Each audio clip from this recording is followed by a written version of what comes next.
Alors, cardiologue ou livreur de pizza? Livreur de pizza, je l'ai été plein de fois. Donc cardiologue. Attendez, c'est intéressant. Tout est intéressant. C'est quoi déjà? Tu soignes le cœur des gens. Comme un médecin? C'est un médecin. Ah non, je veux pas soigner le cœur des gens, moi. La vie peut être faite de moments difficiles et malheureux. Parfois, l'individu est amené à prendre des coups, plusieurs même.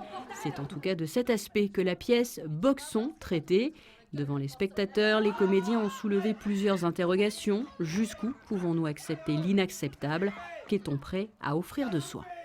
L'idée de départ, c'était de travailler sur le pouvoir. Alors pas seulement le pouvoir politique, mais le pouvoir qui s'exerce un peu dans toutes les sphères, familiales, intimes. Financier, voilà. Et ensuite, on a dérivé sur effectivement les situations dans lesquelles le travail nous impose des choses que si on réfléchissait bien, au fond, on dirait non, mais on dit oui. Parce que y a des injonctions comme ça qui proviennent de cette sphère et qui, effectivement, après, ont des résonances sur tout le reste et sur le quotidien et sur le bien-être de chacun. D'où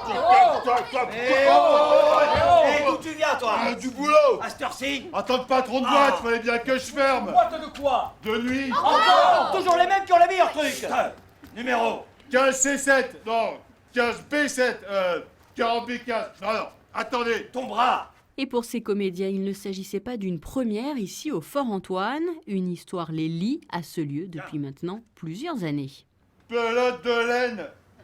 Pelote de laine? Ouais, je suis pelote de laine. Pas évident, ça. Donne. Pilote de ligne. Pelote de laine, pochagnole. Le Petit Théâtre de Pin est né en 94 et en 96, alors c'était pas avec le Petit Théâtre de Pin, mais c'était la même équipe. Je crois que c'était en 96 qu'on a joué la première fois ici la dispute de Marivaux. Voilà, donc il y a quelque chose d'historique qui est fort et du souvenir aussi. Moi je me rappelle, j'avais 20 ans, j'étais caché dans cette tour là pendant 45 minutes. C'est plutôt une loge confortable quand même plutôt que d'attendre dans le noir.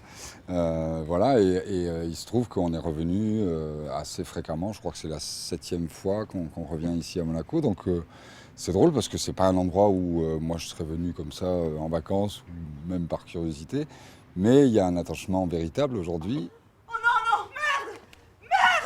La programmation du théâtre du Fort Antoine se poursuit. Rendez-vous le mardi 31 juillet avec cette fois-ci Le Passager clandestin, l'histoire d'un berger à bord du tristement célèbre Titanic.